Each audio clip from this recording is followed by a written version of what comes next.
सजावल का मरकजी मातमी जुलूस इमाम बारगाह हुसैनी पर अख्ताम पजीर होगा। जुलूस के लिए सिक्योरिटी के सख्त इंतजाम किए गए हैं। मजीद बता रहे नुमाइंदा बोल न्यूज़ नज़ाकत शाह। नज़ाकत बताइएगा।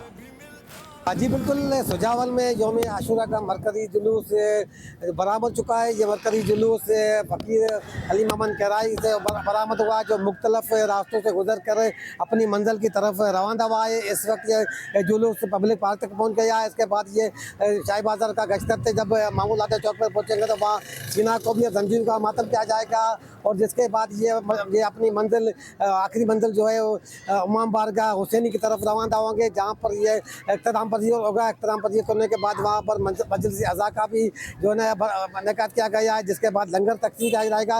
इस जुलूस को की सिक्योरिटी के लिए जो इंतजाम इंतहाई सख्त किए गए हैं। मुख्तलिफ जगह पर जो CCTV कैमरा नस्ब किए गए और पुलिस की बाहरी जो नफरी तैनात की गई है।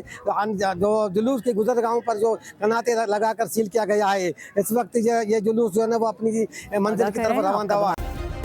सब्सक्राइब करें और बेल दबाएं ताकि कोई खबर रह न जाए।